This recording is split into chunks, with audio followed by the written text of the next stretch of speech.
All right. Well, good evening, everybody. Thanks for joining us. It's March 27th, Pastel Society, Southern California, theme Thursday Zoom meeting.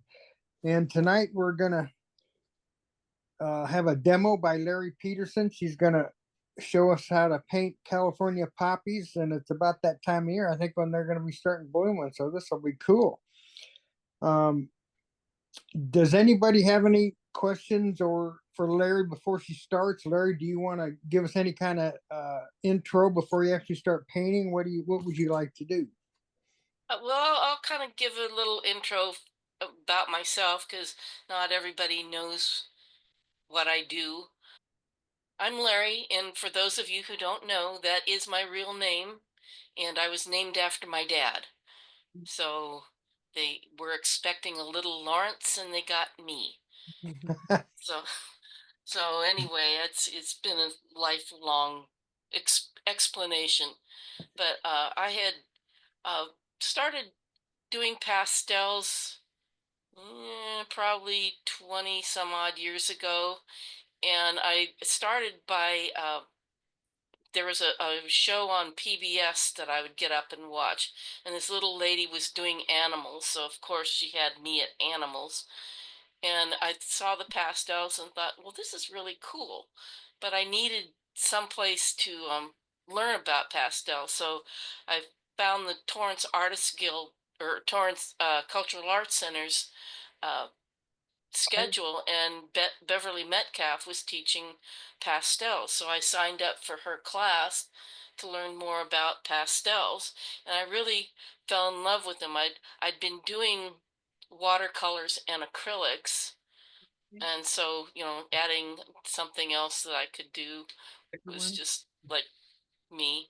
But I find that when I look at a project, I'll see it as either a pastel or a watercolor or an acrylic. So that just gave me something else that I could add into my arsenal. So I really I enjoyed Beverly's class, and then I ended up teaching. I started in 2004, um, teaching at Torrance Cultural Arts Centers, and one of my students actually got me the job, and so I went in and ended up teaching there for almost 18 years until after COVID. Um, it was just really hard to get people back into seats, and I couldn't reestablish myself if they kept closing my classes. So I started teaching Zoom classes on my own out of my back porch. And it worked out well. I really enjoyed doing it. My students were very grateful to have something to do. Normally, I will draw my pattern freehand because it's always better to draw something rather than to um, copy it or whatever. But and this is an exception. I take the photographs. I always work from my own photographs. And this is let's see if it's gonna, okay, this is the photograph I took last spring up here. And I just did a tracing of it, and then I put it into my computer, and I have a program that allows me to enlarge something to so I can fit it. I could blow this up to wall size if I needed to and put it together. Just using 8 by 10 or 11 by 14, 11 by 14, it's all watercolor paper. Eight and a Should half we by start 11 sheets of paper. And should we start with a drawing like that in pen or pencil? what I did is I have tracing paper, and I put the tracing paper over this, and then traced around the elements that I wanted. There's a lot of things I did not want to use, so I wanted this one, and then I picked it up and I moved it over so that I could get get this group here with that and then eliminate some of this other stuff. So I've modified it a little bit from the photograph, but this is just reference. This is a reference photo. It's not something, if I wanted to copy it, I could print it out on my copier if I get more printing ink. But I use this, and then I put this into my my my copier, and I made a copy, you know, and saved the file. And then there's a program I use called Poster 8, and I can make it as big as I need to, and it just prints it out on sheets of regular paper like this, and it's like a big simple puzzle. You can it gives you a little bit of leeway so you can overlap and put them all together. I did a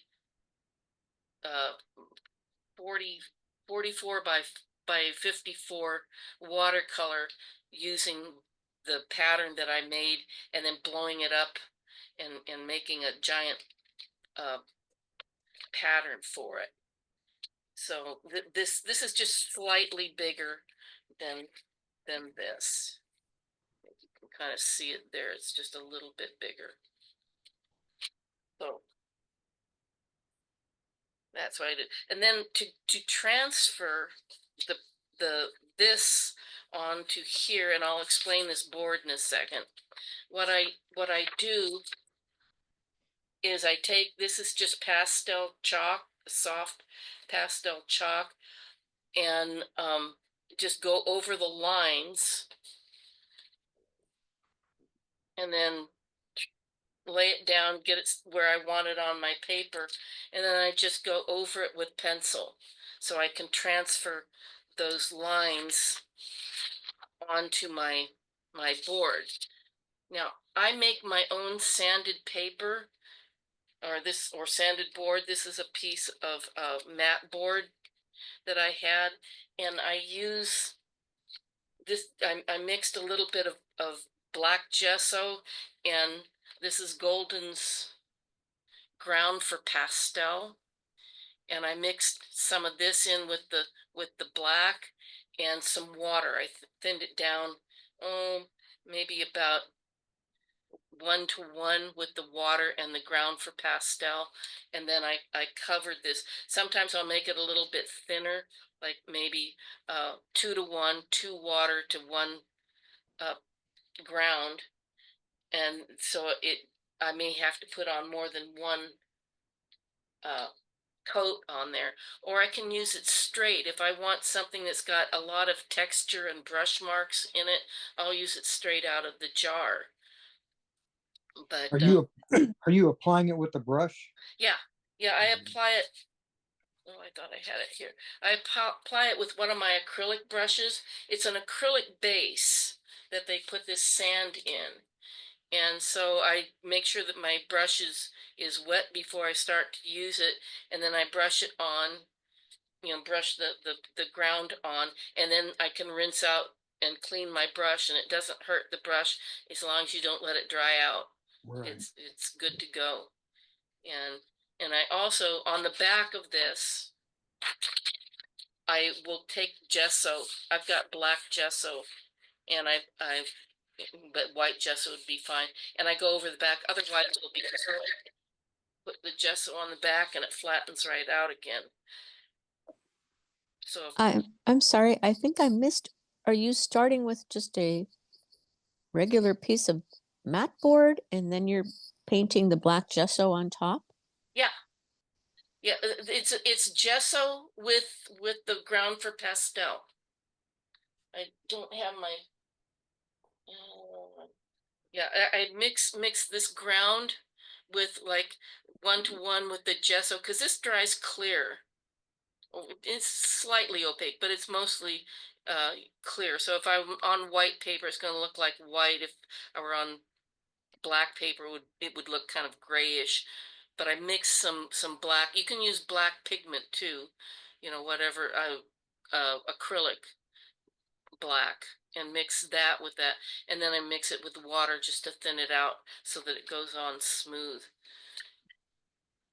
Could you explain mat board? Like something that you would mat of painting with. Mat board's just I don't have any handy. Oh, wait a second. Hold on.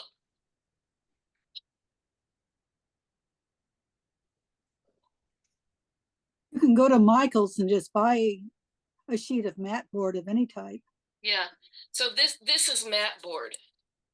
Oh, okay. And so a lot of times if I'm cutting my own mats, I'll have these centers out. This is a friend of mine took this photograph and gave this to me for Christmas. But this is just mat board. And you can get mat board. It's usually archival. And so it doesn't have any acids or anything in it. And so it should be good for forever. But yeah, you can, sometimes I put it on Bristol paper that I have to tape it down for that because it's a little bit thinner. I could put this on a canvas if I wanted to, because it's acrylic, it'll go on a canvas. But anyway, this I use as a maul stick. It's a little cheap back scratcher here, so that I can rest my hand on here and not rub it through the chalk. And I've also made one for if I'm working flat. This is like a 3/4 inch dowel, and the little tips here are crutch tips, and it makes well, if it's flat on the table there, it will keep it up off the pastel. And I always have a little washcloth there to get the main chalk off my hands there. So when I get it on there, I usually start with my subject, and I'll work the background in later. It doesn't matter. That's just a habit I've got into that works for me. I think it keeps the background color out of my subject, and so it keeps it a little bit cleaner. I've got my chalks up here.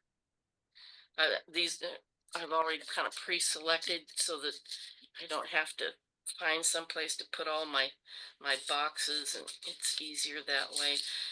These are called color shapers. I use these, they're sort of like having little itty bitty fingers, so you can get in and blend in smaller areas. I finally found all of mine today, so I'm very happy. I have some stumpies at hand. I've got little brushes in case I need to just brush something off. So everything is here where I can get to it if I need it. I'm working slightly elevated. These are my fancy, super expensive chunks of wood here that I just prop the back of my support on. This is a piece of acrylic that you can get at Lowe's or Home Depot, and it's works well. I usually use them for my watercolor, but pastel is fine for it too.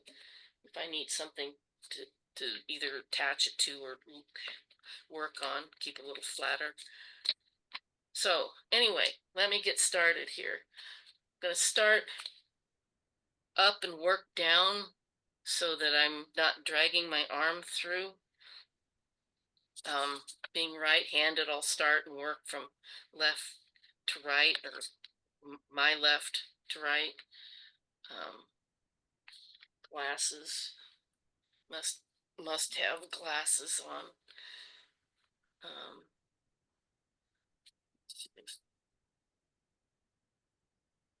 So we'll start up here. Let's put it in.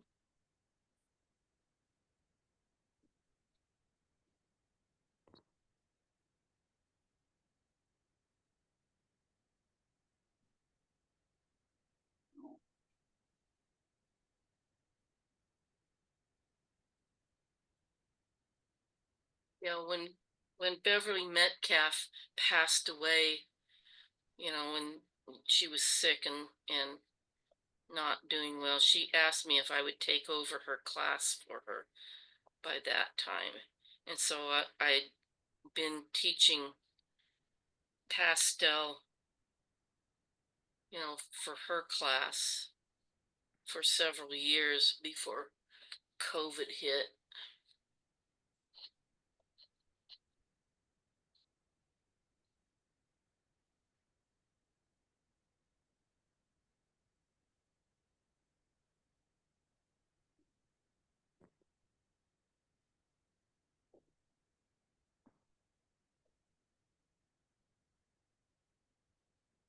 Find the places that have a similar color. I like to, and this is just me, I tell my students that nothing I am doing is written in stone. This is just the way I like to work. If they have a way that works better for them, then more power to them. I'm not going to tell somebody you can't do this.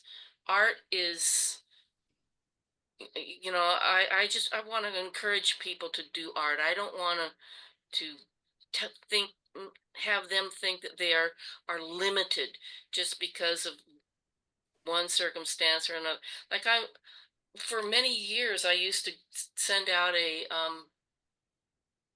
you know, I would take the picture and I would do what I told you before is I would draw, you know, just take the tracing paper and go over my own photograph, since that was my photograph, and then send that out to my students so they could get a good drawing, because so many of them struggled with drawing. And I literally had people come into my class and say, I want to paint, but I don't want to draw. It's like, okay.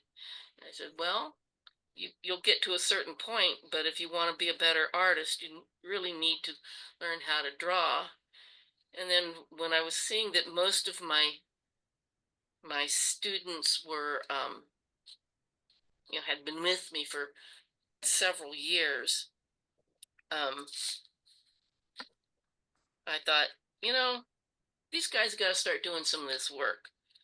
So I said, okay, I'm gonna make you guys start drawing, and I'd help them along. You know, that's what I do, is help them along. I've switched to a more of a burnt orange here. This was kind of a medium orange. And my reference photo is right up there. So when I go to paint something, my reference is right there where I can see it. And you know, I just double check. I will space out occasionally because my brain can only hold one thought at a time.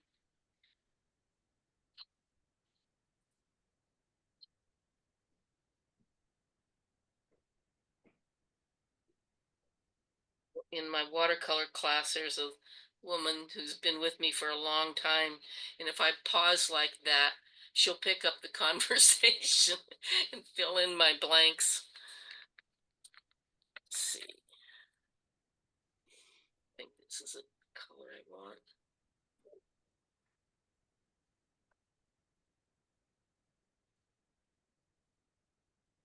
But yeah, I haven't left you. Talking and painting are opposite sides of the brain, and it's sometimes hard to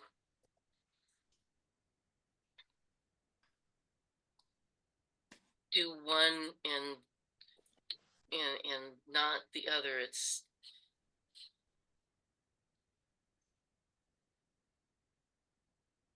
Like right now, I'm trying to see if what I'm doing is really what I want to be doing.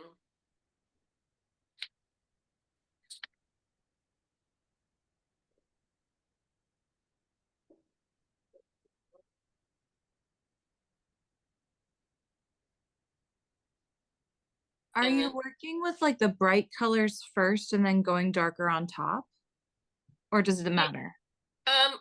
I will, right now I'm just trying to get the base colors in. I will be putting in some darker colors Okay. and even some lighter colors.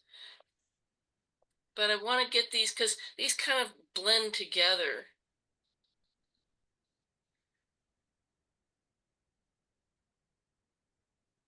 Do that here in just a minute on this one.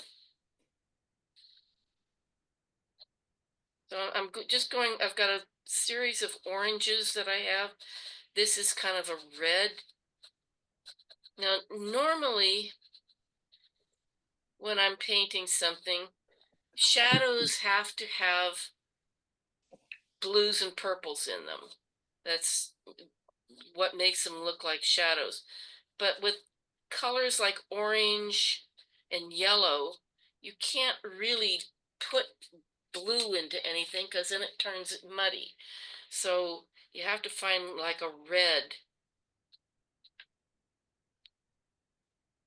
which is what this is. Try to keep my hand out of the way.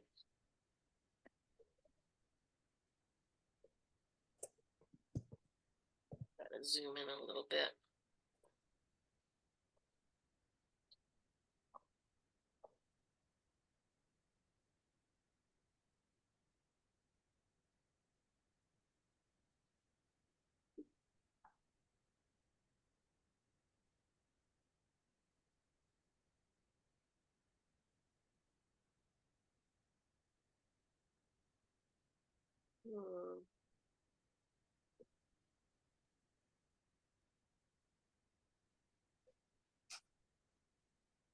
Now, I have to kind of preface something here.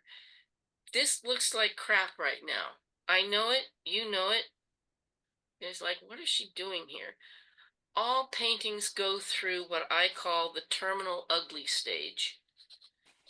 And you look at it and you go, why am I even bothering? This looks horrible. But I'm not done with it yet. And I can't tell you how many times I have put something up or thrown it away or painted it out or wanted to burn it because it reached a stage that it looked absolutely horrific. I'm just adding a little bit lighter orange to this. And finally, part of me said, well, you can't screw it up any more than it is. So let's just see what happens. And I found out that if I kept working on it, all of a sudden it would start to come to life.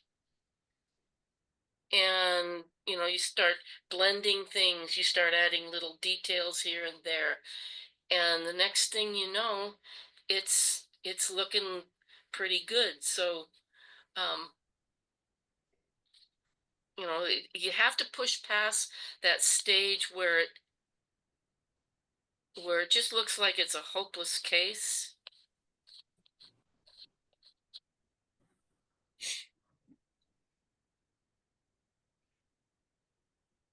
And just keep plugging away at it.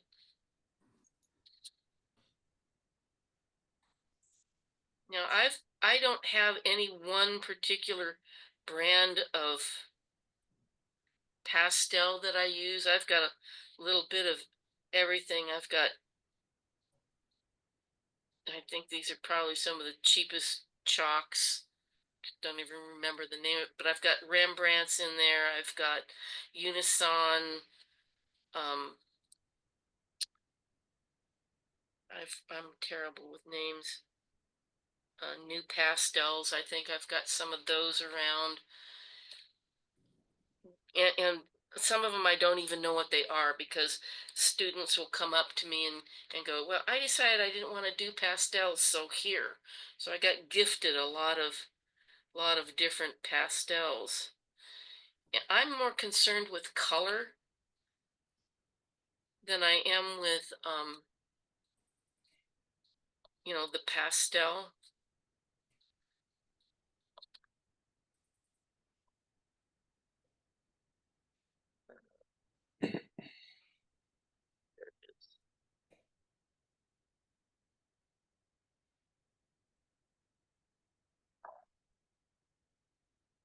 So, if it works, it works. If I don't like it, if it's too like chalkboard chalk, then no, I will get rid of that. That's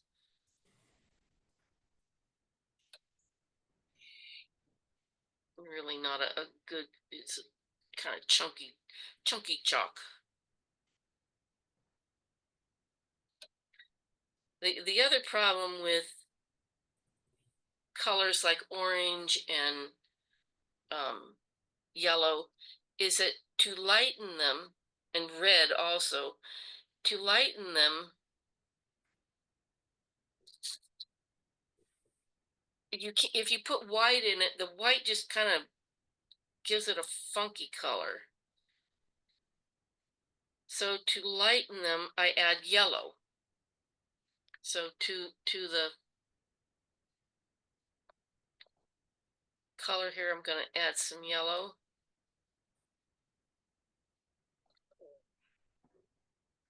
Go back in, and now that I've got my blenders, I am happy. So now I'm going to come back in and start blending some of these colors.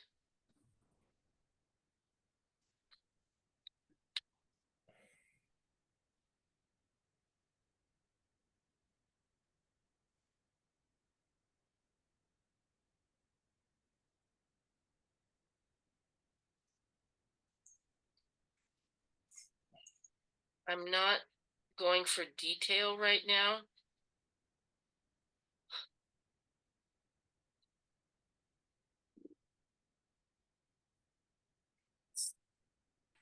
Move these out, see where everything is. I don't always blend. Depends on the look that I'm going for. But I always follow the shape of the thing that I'm painting. Whether it be acrylic, watercolor, pastel, wash.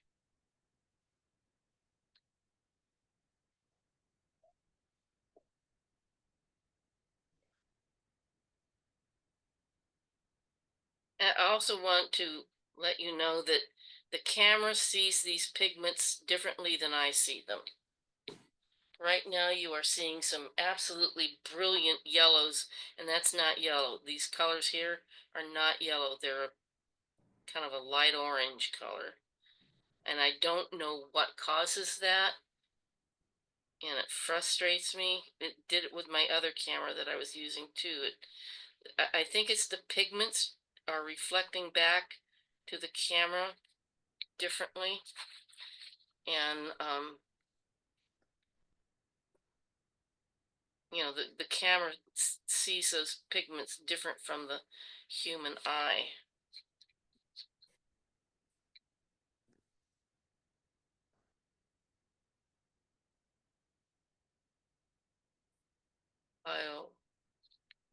The picture in the ad that, or the announcement or whatever it is that came out, that's what this looks like. My regular camera sees the color the way it's supposed to be seen, and I don't know if there's a way I can correct this. So far I haven't found it.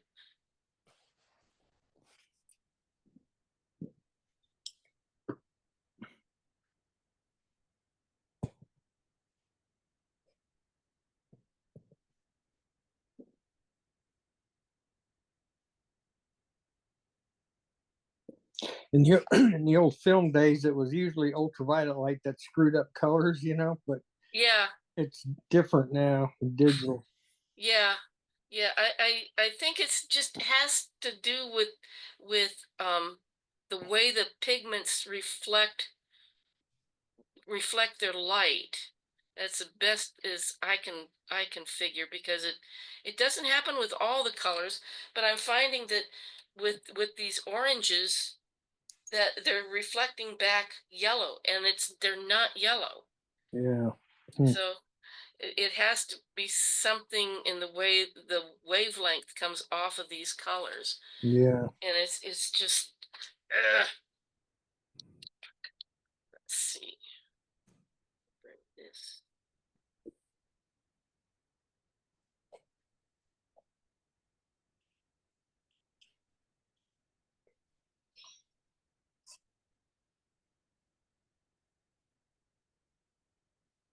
But a painting, whether it's pastel or watercolor, acrylic oils, whatever, it's like a giant puzzle.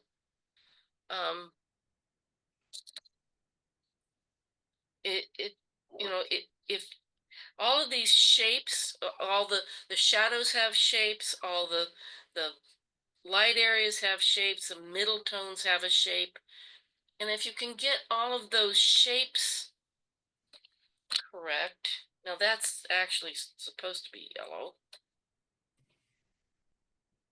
But if you get all of these shapes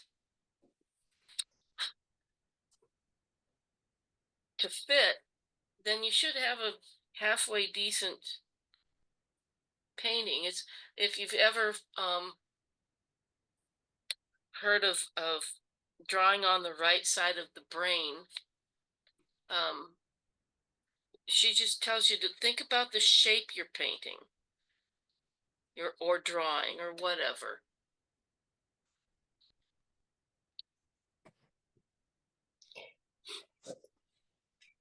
You can think of those shapes as pieces of the puzzle, right?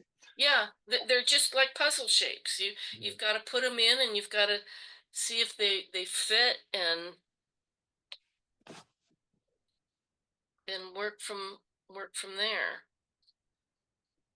But like, I've gotten to the point that I kind of learned that I'm more concerned about the shape, and I'm constantly looking back and forth between what I'm painting at the time and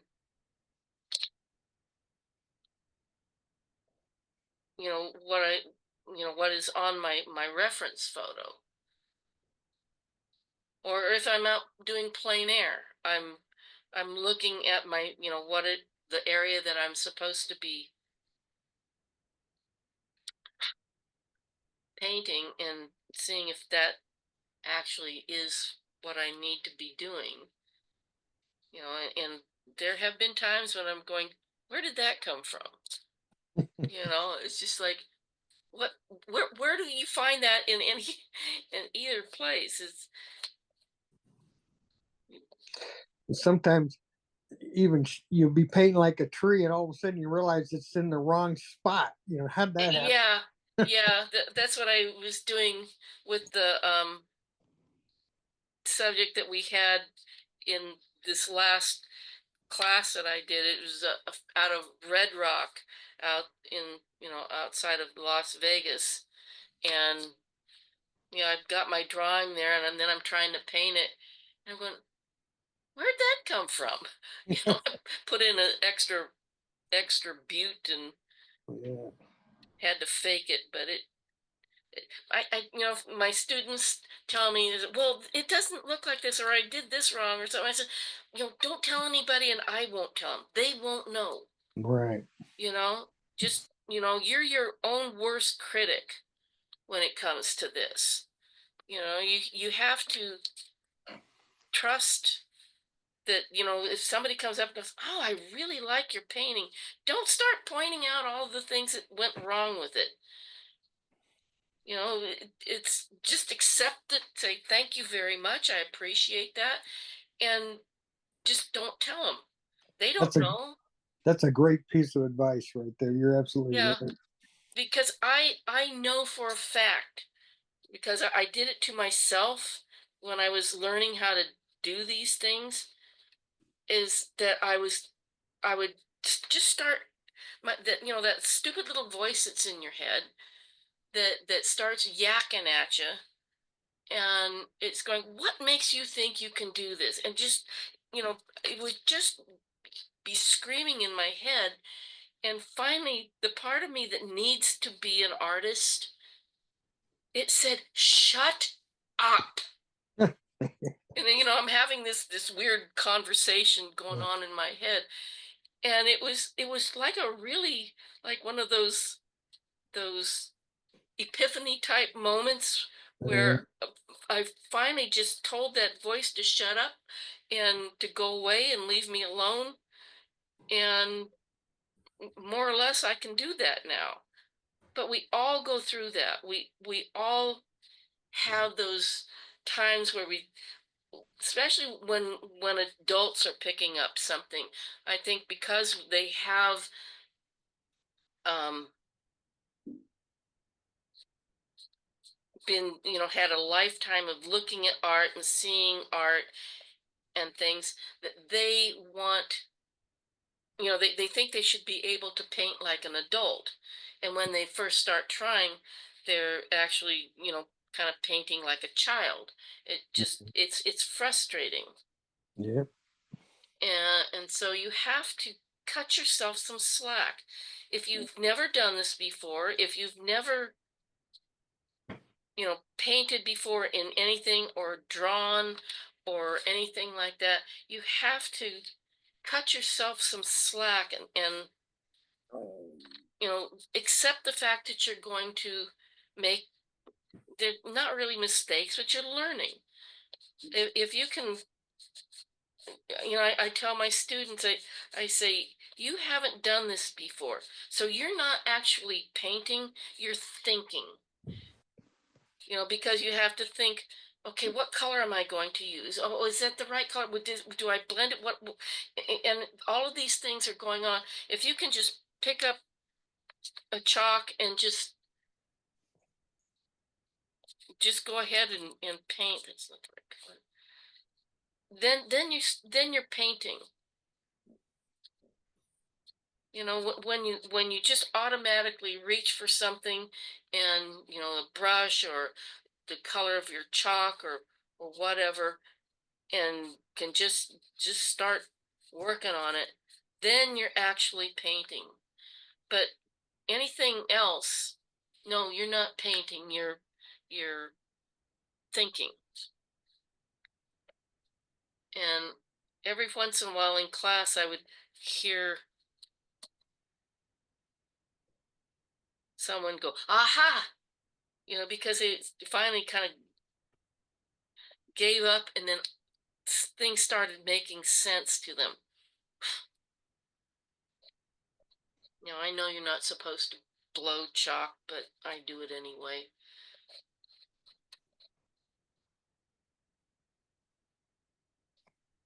One of the things is, when you start doing this, you don't realize just how many colors are in something like this.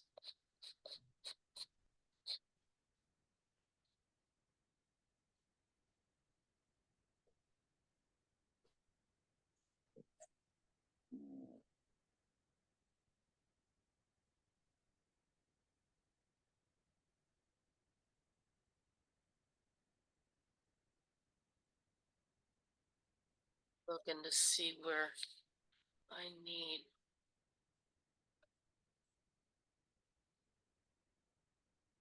this color, a bit more of that color. And yes, I do talk to myself when I'm painting by myself.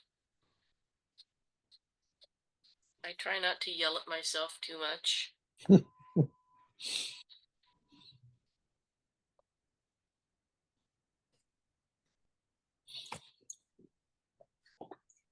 7:30. I probably am not going to get this done at this point, because I kind of gave a long intro. I usually kind of start in the lighter areas and then blend into the darker areas.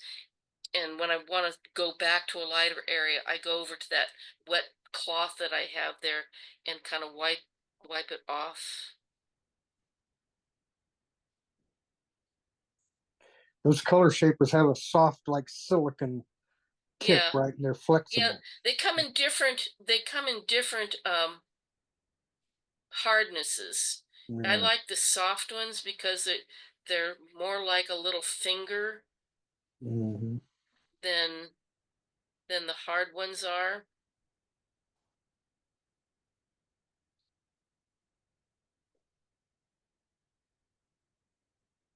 And they don't pick up the chalk the way a stumpy would do.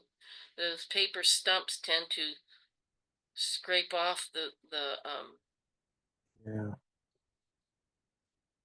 the chalk rather than blend it.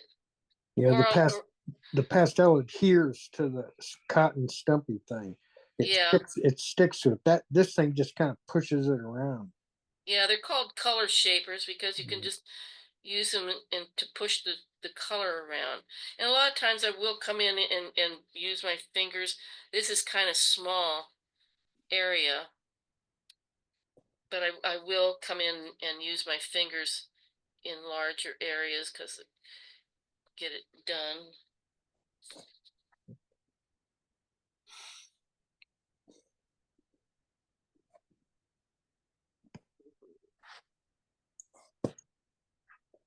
Let's see.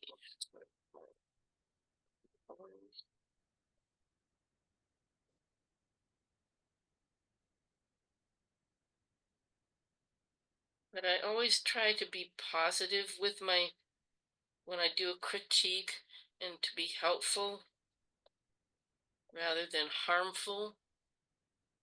When I was taking classes over at El Camino, I was in a watercolor class, and the guy that was teaching it must have thought he was the end all and be all of everything. And he just, he was very critical. He never told you what you were doing right, but he sure was quick on telling you on what you were doing wrong. And after one particularly harsh critique session, I went into the girls' bathroom, and there was this little girl, she probably 18 years old, just out of high school and wanting to take an art class, and it's watercolor. And watercolor is a challenging medium, I will grant you that. But he was just so unhelpful. And she was crying, and I said, "Are you okay?" And she's, "No, I can't do anything right. I just tried, and he always does." And I said, "Oh, don't listen to him. He's an asshole." There And you she go. looked at me because I was in my 30s at that time, so I was, could have been her mom. And she just, "What?" And I said, "Yeah, he's trying to toot his own horn. So just do the best you can and don't listen to him." And it kind of made her feel better. But I was thinking, what is this guy doing? But he discouraged me so much. I wasn't feeling like I was learning anything, to the point where I put my paints up and I didn't paint for years because of Yeah. him. And then I went through the South Bay Adult School because I saw that they had a watercolor class. I was doing watercolor at that time, and the lady there, Lynn Gooden, um,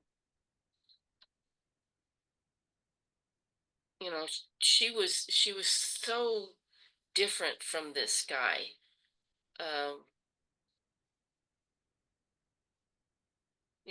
I learned more from her the first night than I had learned from him in 18 weeks. Wow. And I was so pissed by the end of that. It's just like he kept me from painting for, I think it was like 5 or 6 years.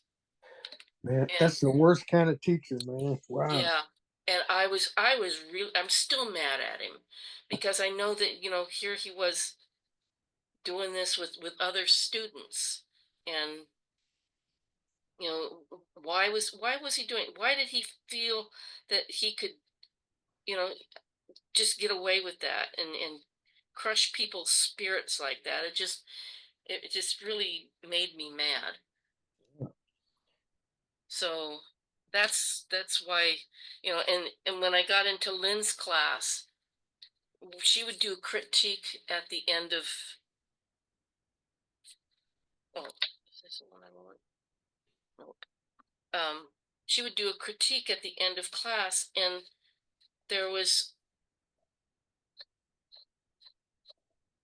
one little lady that had put something up. She'd been working on it so hard, and it just she did had a lot of problems going on with it. I think she kind of over overdid herself and got a little in over her head. It was it looked like a forest scene, but it was more kind of, it looked like the scary forest out of um the Wizard of Oz type of thing. It was dark and brooding and stuff. But in there, she had put this little cabin on a hill with a path, and you know, she was, this woman was looking at what everybody else was doing, and she was comparing herself to everybody else. And don't ever do that, because you don't know how much experience they've had. If you're learning, people would come up to me and say, well, mine doesn't look like yours. And I go, good. It's not supposed to look like mine. It's supposed to look like yours. But this little lady, she was just comparing. I know she wanted to just crawl under the table and disappear. She was just so embarrassed by her painting. And when Lynn got to that painting, she looked at it a second. She goes, wait a minute, I'll be right back.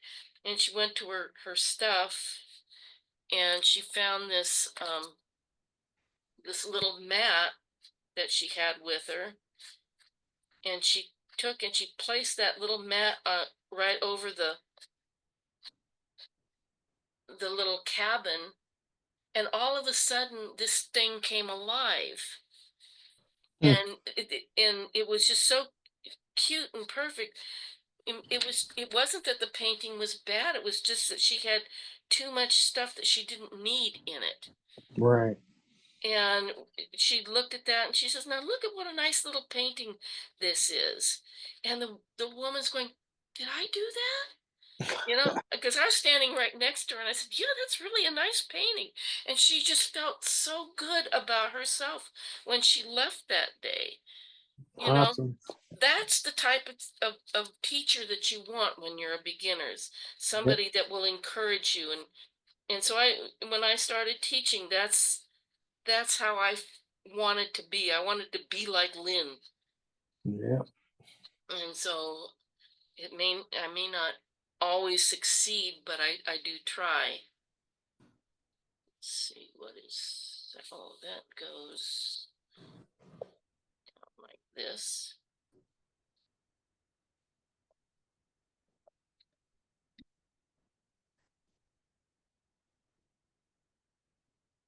Surprised my cat hasn't come in here. He's usually very shy when people are actually in the room, but I can't seem to lose him when I'm trying to do my Zoom classes and he's walking back and forth.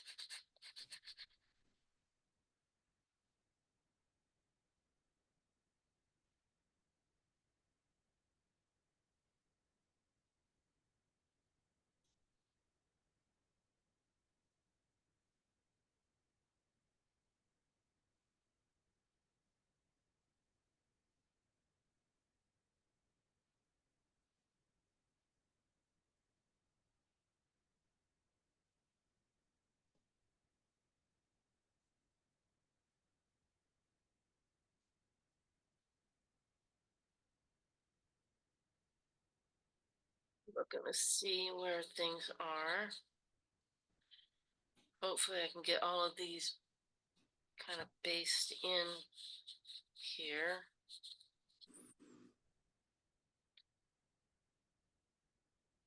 Got a half hour almost.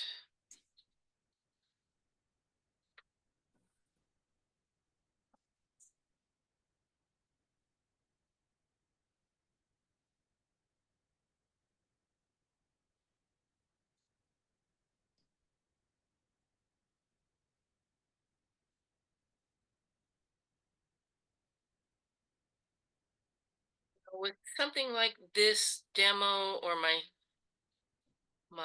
class stuff, I'm not trying to be perfect. I can't be because I'm talking as well as trying to paint. And those two things aren't necessarily, they don't necessarily go together.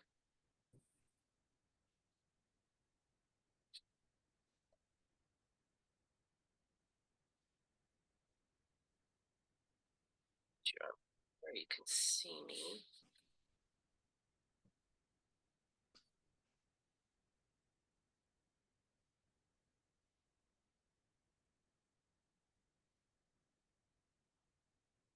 So I used the red as my shadow color. That's kind of almost like an alizarin crimson. And then I do have like a burnt sienna or a burnt umber color if I need it to get a little bit darker.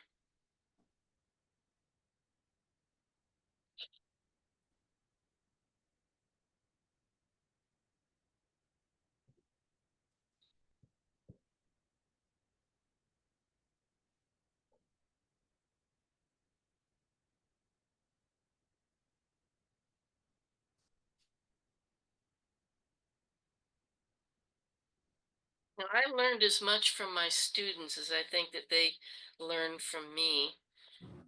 You know, like people would come in and hand me different types of paper where I fell in love with sanded paper and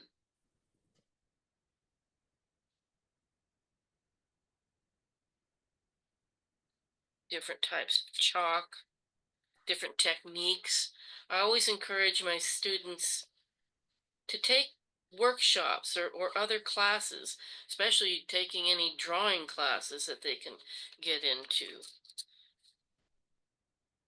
You know, because especially with pastel, um, you know, it's sort of a drawing and painting at the same time.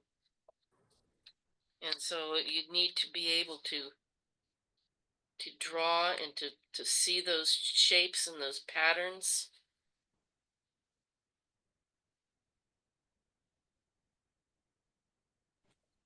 This might be getting ahead of things. Are you going to put in a background? Eventually, well? if I can work fast enough, I'll get a background in. I do Okay. have the finished one from before, but I like I was saying at the beginning is I like to get my subjects in first. That way, the background doesn't get in there and mess with my colors. It's just a way I started painting, and you know, I'm not saying that it's the right way. It's just the way that I do things, you know. Taking workshops and or reading, you know, pastel magazines or going to demos like this, you learn different ways people do things, and it helps you as an artist to try these things. You know, maybe it works out, maybe it doesn't work out, but you have this arsenal. You know, you have more tools in your toolbox, and it helps you as an artist. Like there are techniques that I've learned, you know, with acrylics and watercolor that especially as a teacher I like to to pass on to my students. And sometimes it really clicks with somebody. Other times, you know, it doesn't. But you know, there are people that probably will start with the background first. Occasionally, I start with the background, but most of the time, I will do the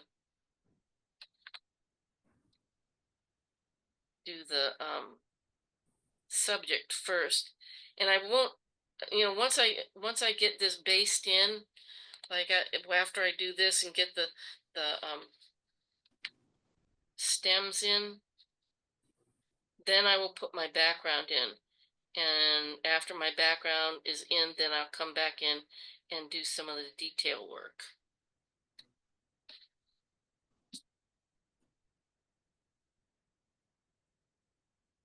God, I wish this was not bright yellow on the screen. And I apologize for that. I just wish I knew how to change that.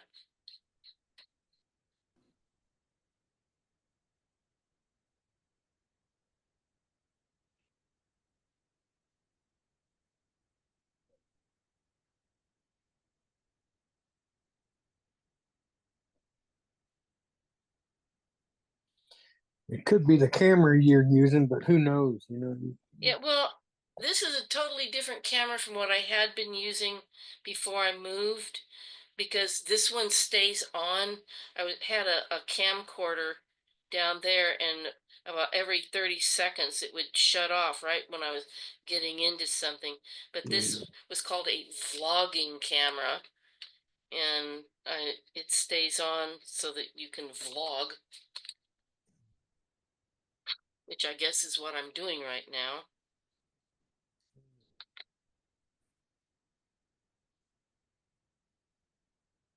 But I don't know if there's a way to adjust the color on that, or what, or if it's just something that is part of the.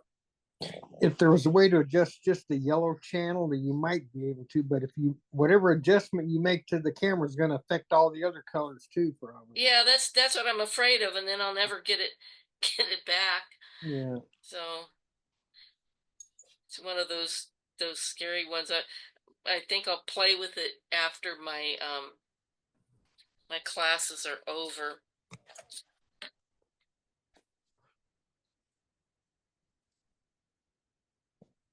Let me get the.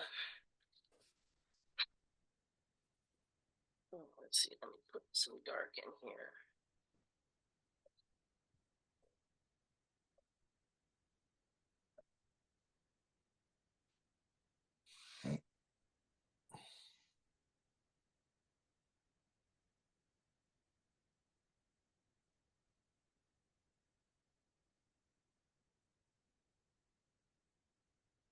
One of the things I do like about pastel is that, at least for me, it works up pretty quickly. I don't know about, you know, other people if they have the same experience with it or not.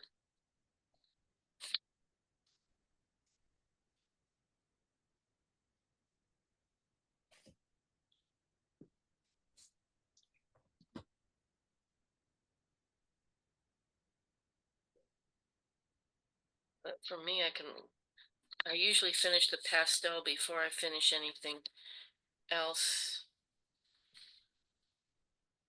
Somebody just asked in the chat, what were you using to blend your pastels?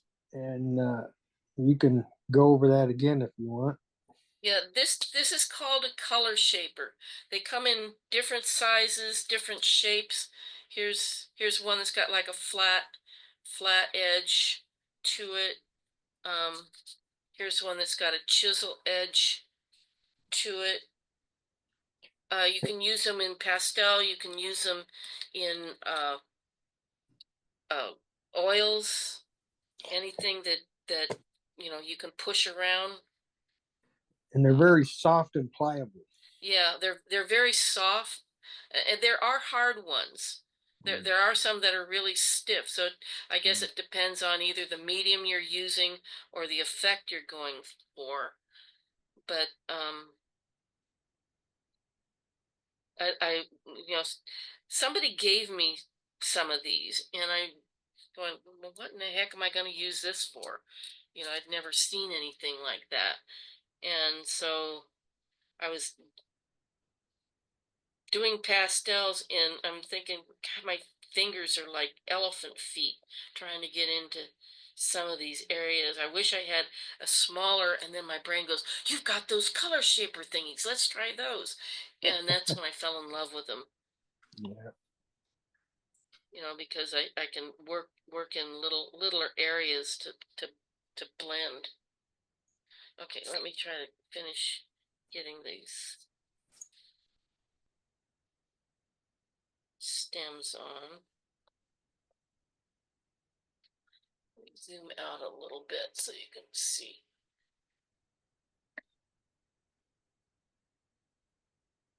I also like this is that I have the camera overhead, so I don't have to reach around and try to figure out where the buttons are on it.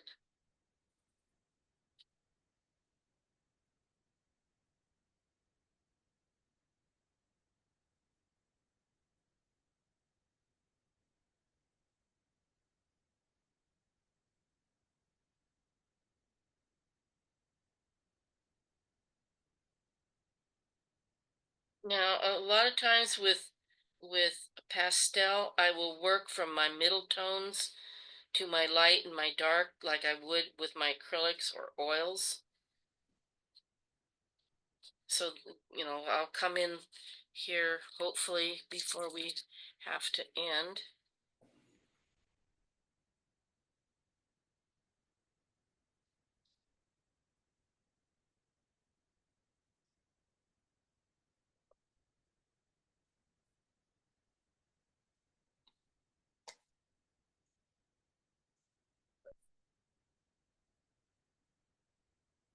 Oh, there it is.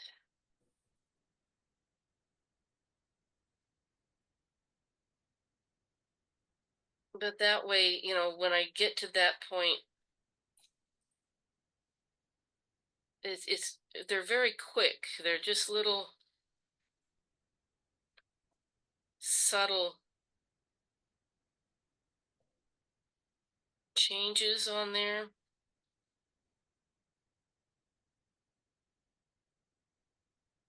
And I can get my shadows and my highlights in. I can do a quick blend on these.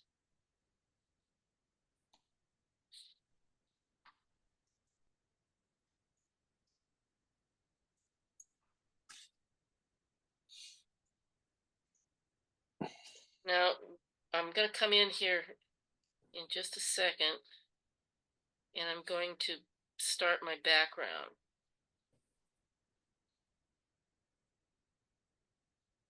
I'm not going to put the little leaves in until after I get that background in, because they're just going to go away anyway. So what I what I want to do is kind of put in some dark.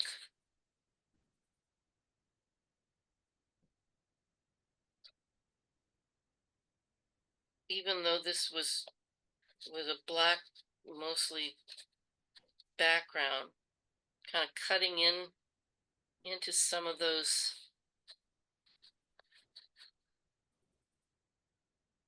flowers. I'll leave spaces where the leaves are supposed to be.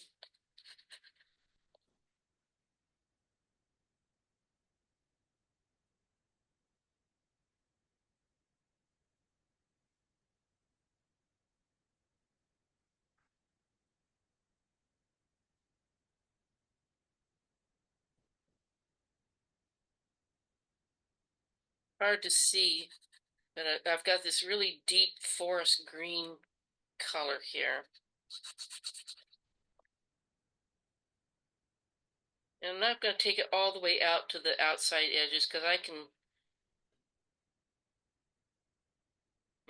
if I felt like I wanted to frame it or mat it or something, I'm going to turn it sideways so I don't drag my arm through it. I can chop it down and make it a little bit smaller. This was going to be a picture of my cat, but I did him in acrylic and thought that's good enough.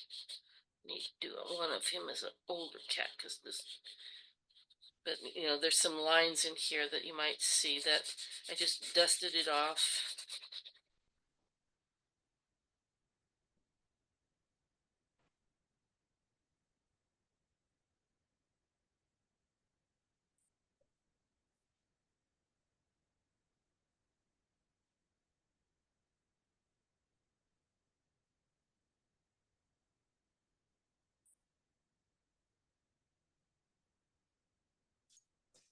But you can learn something from, even if you don't like the person or you don't like the way they do things, you learn something. You either learn what you don't like, or you learn a different technique. I worked for a photographer for a while, and he liked to go out and take, workshops and seminars. And he had been, doing photography. Since he was, he was, before World War II, he was a combat photographer, and before that, he had learned how to do portraits. You had to get an apprenticeship back then, and he apprenticed with a mortician, or a good guy that sent him to the mortician. He learned how to do portraits by photographing dead people. That's how old he was. But I asked him, "Why are you taking these things?" And because even if I only come back with one new thing, it's worth the money. If I learn something, learn one new thing. And I thought, well, that's kind of a good way to think about things. It wasn't a waste. He learned something he didn't know, a technique or a new style. Did you know back in the 1800s, the early days of photography, it was actually considered fairly common and considered okay to have post-mortem portraits made of people because they never quite got around to it when they were Yeah. alive, or it was too expensive or whatever. Yeah.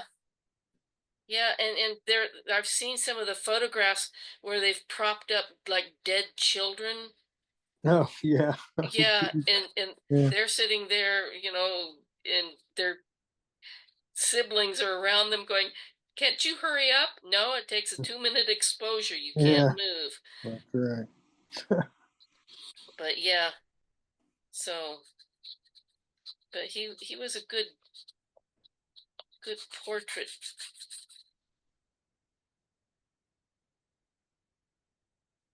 photographer.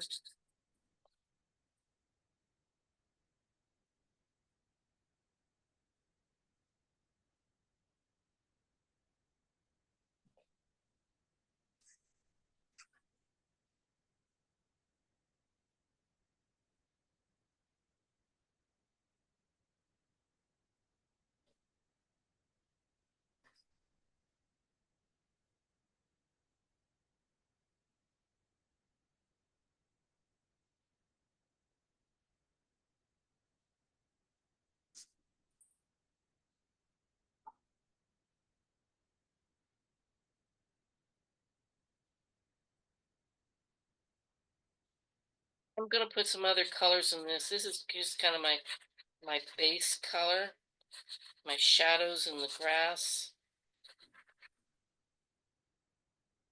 Vignette the bottom out.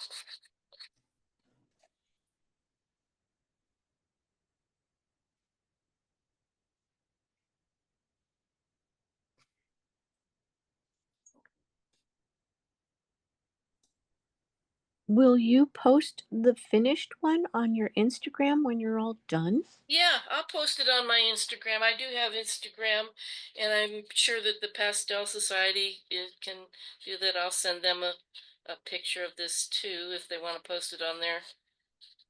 They've already got one. They've got the one I did for the ad. But yeah, now that I'm able to paint in, if anybody wants to go to my Instagram page, and I will, now that I can start doing my artwork again, I can post things. It's Larry's Art Studio is my Instagram page, and if you need to get in touch with me, it's Larry's Art Studio at gmail.com.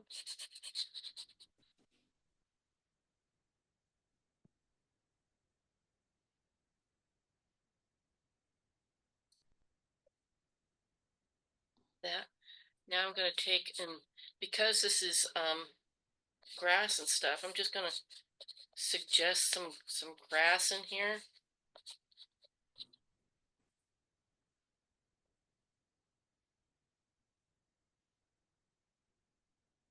Yeah, and like I said, it might look messy, but wait until it's done. Got some other colors I'm gonna throw in here.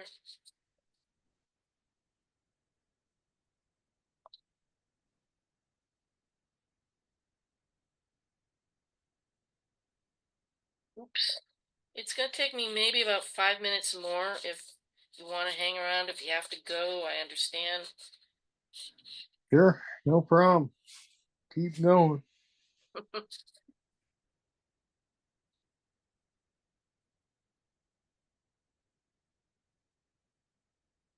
And I'd like to put in some suggestions that maybe there are some other flowers in the background.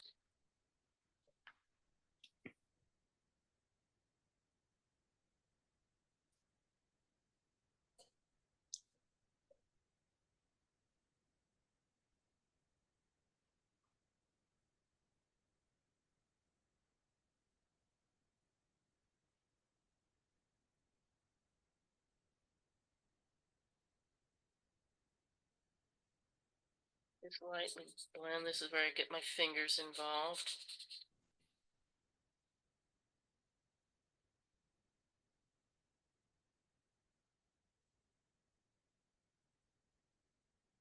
I don't want to blend it completely. I want it to look like it's in the background.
Come back in and do the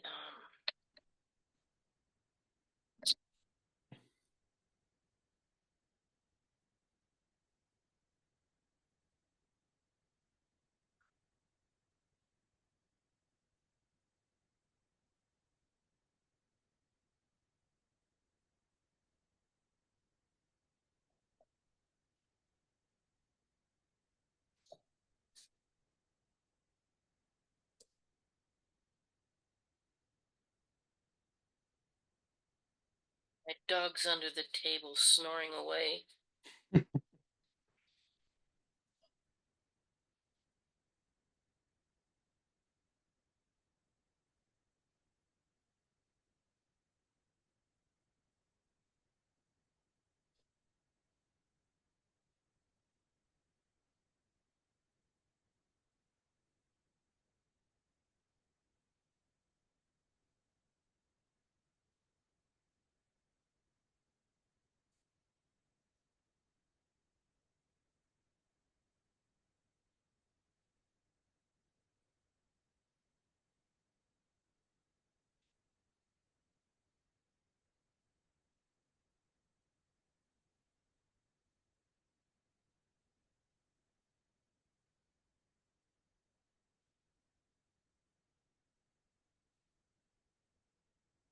It must be yellow pigment that's the culprit here, because I'm seeing that green that I'm using is not that bright a green in person.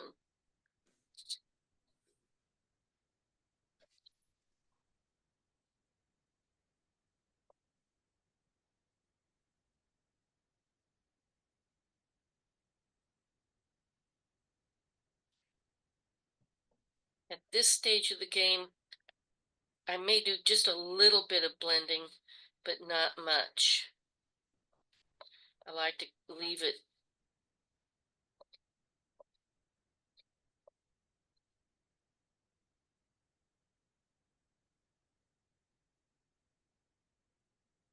kind of crisp.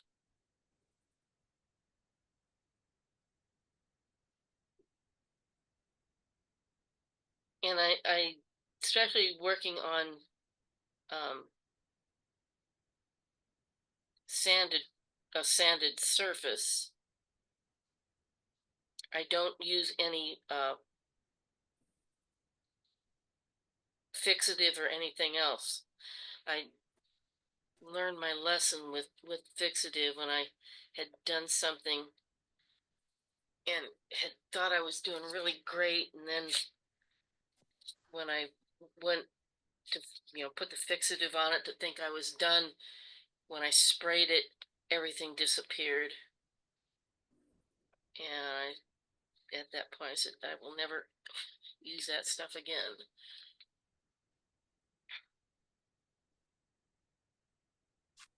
So what do you recommend for preserving pastel?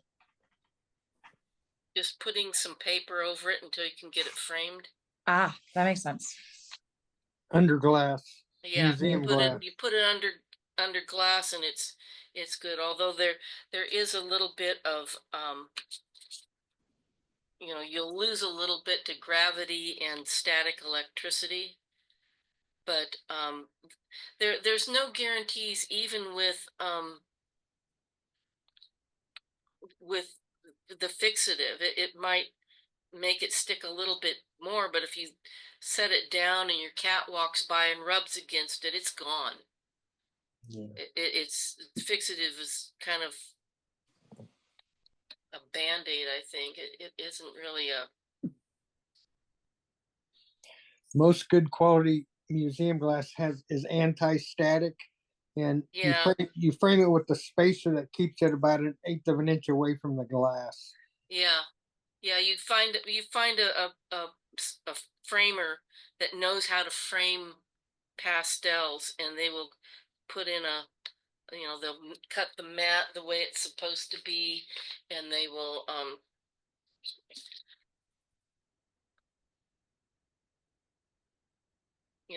do it right for you, and they'll last for years. If you move them around too much, like if you're putting them in shows or something, you can be knocking off pastel, just in transit, and so you may, after, if you do it too much, you may have to come in and uh, have them clean the glass and remat it, or just Just clean it. a good thing to do before you frame it is to whack it gently on the edge on the ground a couple of times and knock any loose pastel off it. Yeah.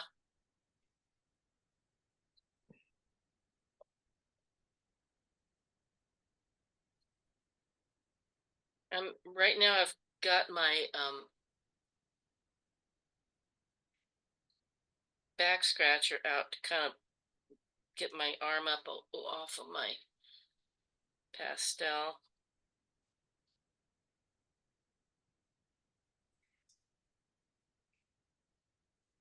Now I would, if I could, use pastel pencils, but I am not able to successfully sharpen a pastel pencil without breaking the inside of it.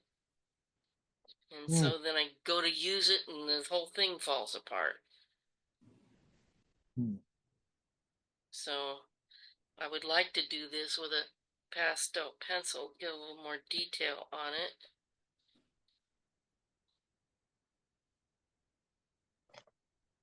It doesn't look too bad on the screen. Looks awesome.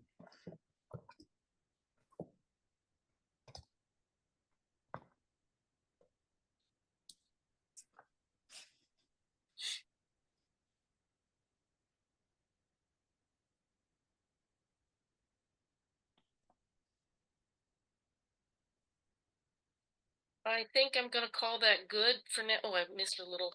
Sorry. Try it again. Had a little group of leaves down here.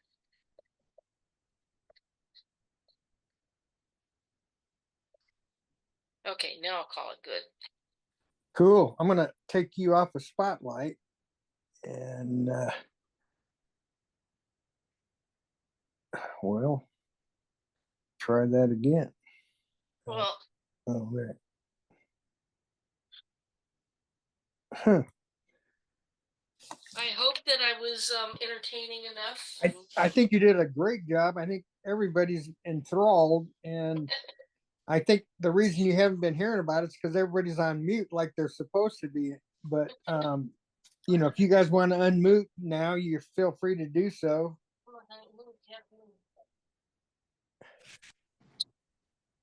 Thank you, Larry.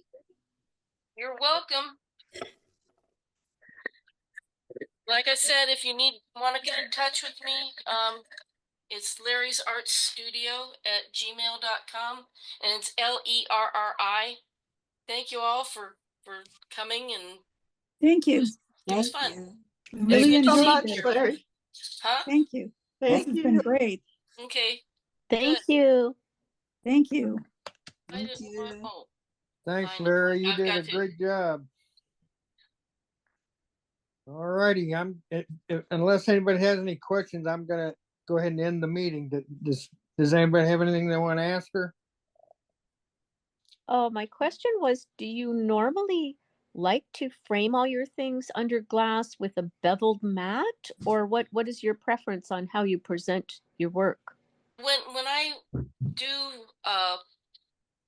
frame something, I'll have it double matted, and they put a spacer between the mat and the work, so that if any pastel falls off of it in moving it, or earthquakes or whatever, it falls in between the mat and the work, so it doesn't dirty up your mat.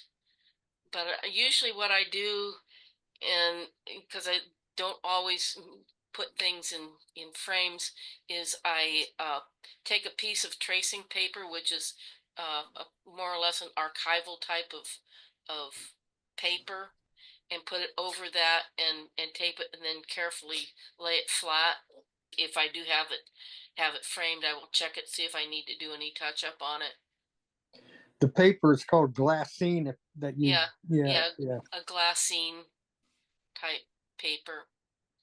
It is pretty much non-static, though you will pick up a little bit of the paper, especially if you lay something on top of it. That's what I was just going to ask. So you don't stack anything on top of it. Well, I do, but you shouldn't. Yeah, you should have some separation between them, but I don't have enough space, and right now they're all in boxes anyway. So I probably have some work to do if I ever want one out of the box. You just gave me an idea. So if you took like a little piece of foam core board and put just a little bit of that around the edges, then you could stack something, Yeah. right? And that would be Yeah. more protective. Yeah, something like that would work. Okay. So Thank yeah, you. you're welcome. I love seeing your work on Instagram. I saw your pages.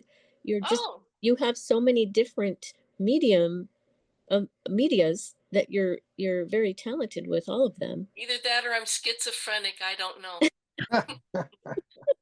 So And I yeah, really appreciated how you mentioned it was hard to talk and work. I can't understand how some people they're able to just go right on talking while they're working. I can't. I have to be It's a skill that I've had to learn over 20 years of teaching, but there, like I said, there are times that I will be talking and just and everybody's go, what, did she say something? And you know, some people know me well enough to fill in the blanks for me.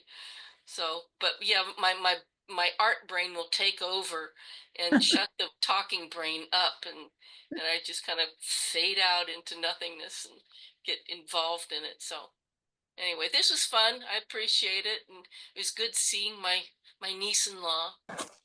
Yeah. So, It and was All really right. nice you to know, see your art setup is all going and ready to go. Yep, yep. So All right, thank you very Larry. Thanks. much. All right. Thank you. Thank All you. right, see you, Thank Bye, Chris. you. everybody. Have a Say great hi to evening. Dawn for me. See Hi, you. Linda. Hi, guys. Hi, Jen. Bye bye. Thank you. See you later.